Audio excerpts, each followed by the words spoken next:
This is Listing Impossible.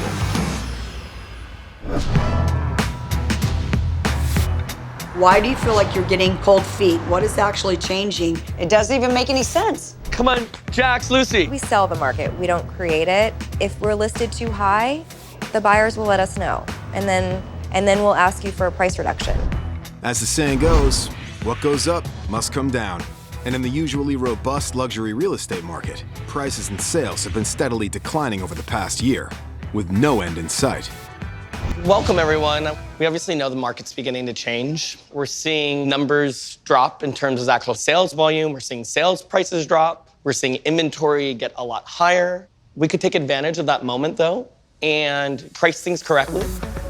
And if they're unrealistic, let that seller go. And wish them luck, and let another agent take it on, fail, and eventually they're gonna call us. I once had a seller call me the Obi-Wan Kenobi of real estate. If a property makes sense to sell, let's work on it. I don't watch Star Trek, but I think it's a compliment. Speaking of sellers that have made some bad decisions. Here we go. I got a call recently from a couple out of Calabasas. They own a home in the Oaks, which, as you guys know, is a very fine community over in Calabasas. It's currently listed at 4.4, and they've been on and off the market for years. If you guys want to take a look at the house right now and get a little bit more information on it, they called and they were ready to make a change. So I wanted to bring this to you guys and see who has experience in Calabasas and who may want to work with me on this property.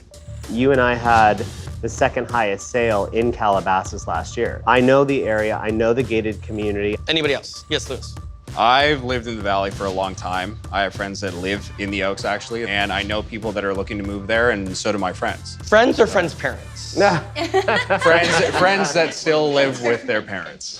So I currently have a listing in Hidden Hills. It's actually in escrow. So gated communities are kind of my thing, and I think I could really bring something to this listing. The one thing I love about Neyshia is everything's her thing. Have you guys noticed? Like, she's like my thing. So yes, in this particular situation, I'm gonna go with Neyshia. She has the most recent active sale in that area.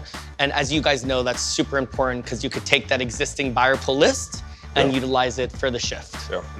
Congrats, Niche. High five. Cocktails on Niche. It's not sold yet, all right? Calm down. Today, Aaron and Neyshia have arranged to visit their potential new clients in Calabasas. It's a very affluent suburb of LA, and home to many celebrities, too. The ex-Justin Bieber lived here. The ex-Justin Bieber? Well, he lived here. He doesn't live here anymore. I was like, who's the ex-Justin Bieber?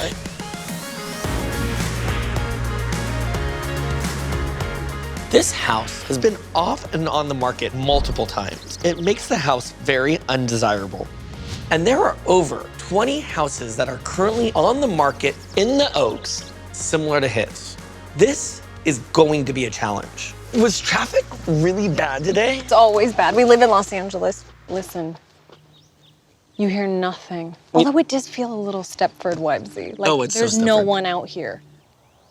Do you think anybody's stabbing their husband inside their house? Okay, it's not that Stepford, right? Let's just relax. Co-listing with an agent means that we are splitting the work and the commission, 50-50. So the total commission I'd be making on the Calabasas home is $110,000. It would be $55,000 each. It's a little dated. That's a little bland, a little vanilla. It's like me dating a 50-year-old. Hey there. Hey, how are you? Hi, I'm Aaron. Nice to meet you. Pleasure. Nice to meet you. Who is this? This is Sasha. Oh, she's so cute. Oh, you know, I have one that's like 11. She's the love of my life. She's a Havanese. Yeah. Yes, she really is the love of his life. We bought the house back in 2005. Everything in this house we designed and we put together. This house is amazing, and there's no reason why it wouldn't sell. Such a pride and joy. The house is in a great shape. I mean, we loved our house just the way it is. How many kids do you have? We have 3 girls and Sawyer. And Sasha. And Sasha. So this is gonna be a family affair. Yes. I do a little bit of construction, remodeling. I buy properties and I fix them up and I sell them. And Aya is the most amazing esthetician. My studio is in the backyard.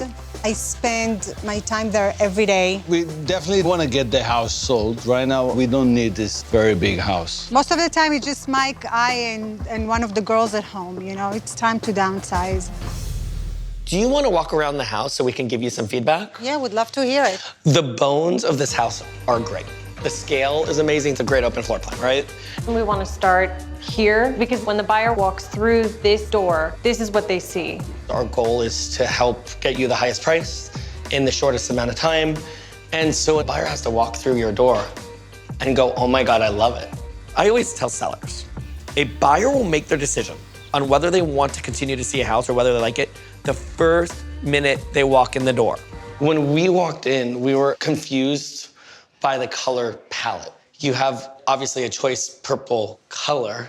Do you love purple? I didn't pick it. Yeah, that was me. Yeah, it was Mike who picked it. I was away for I want to surprise her. for a month. So I never realized that it is Purple. sometimes purple. All the time purple. No, it's not all the time. Maybe not at night. Very purple. Not all the time. That purple color, they were because the wrong shade can cost somebody hundreds of thousands of dollars. It depends which part of the house you're looking at, and it's not looking all purpley. It's a beautiful, beautiful paint. Who cares about the paint or the color when you have this? No, I'm serious. You know what I'm saying? Our eye immediately went to your office. Right? Okay, it looks gray over there. Well, that's the least of our problems in this room. Your first sensory experience was like a bad office desk, a horrible office chair. Your first few minutes walking through this house is bad, to be honest. The decor in the office needs a touch, definitely. It needs a complete redo. Again, if it's important. It's so important. Mike, who's in the business, doesn't understand why his house isn't selling. Anybody in the industry is oftentimes so difficult because they feel like they know as much as us. Look at your courtyard. It's a beautiful courtyard.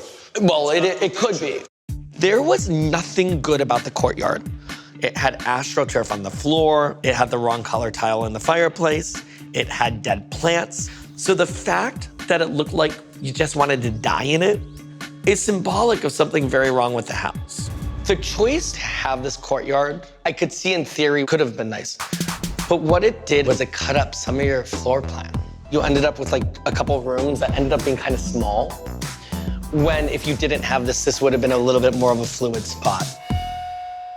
This is a jewel. This is not a dump. This is an amazing home in one of the most amazing locations in Calabasas. And it's not going to sell, it's going to fly. In nearby Hidden Hills, Aaron's agent Tay Hasselhoff is working with her dad David to find him a new home. But first, what you do is you open this up and you pour it in. they've got some other business to attend to. Here we go. And now you can see the fish are going nuts. Oh, look at him go! And the eels will come out. Look at him eat the shrimpy! It's so funny, they know the ladder. I love that. And I'll bring out the ladder and they go, ah, ah. So cute. Today is exciting because my dad's been thinking about possibly moving. So my dad has agreed to let me list his house if I'm able to find him a much bigger house that fits his criteria. So, what's going on? Hustling and bustling and getting things going. A lot of real estate new clients. It's been interesting because I feel like a lot of people are coming to me to help them find a house rather than list their house. Isn't it a HASSELHOFF? Oh. You know, I'm finding that it's more of a buyer's market, which is really interesting. The market has completely softened. There's a 30% increase of homes that are on the market just this year. Since buyers are in the driver's seat right now, it makes so much more sense to just be a buyer's agent at this time. And I kind of have the perfect client, my dad. I bought this house as kind of an interim because the big house where you actually grew up in, you know, we had to sell because the phone wasn't ringing. The phone's ringing now. And suddenly, I've gotten to a place where I've outgrown this house, and I need some privacy. I think working for your family member, especially my dad, is awesome because you know exactly what he wants. So it kind of makes it an easy process in the sense that you know what he expects from you, so you better bring it. Gated community, a lot of property, privacy. I like the gated community. I'll tell you why. We don't even have a guard on our gate, and I'm the one who's a proponent for like spending extra money so we have a guard. Because there's been paparazzi, there's people that want to know where HASSELHOFF lives. Of course.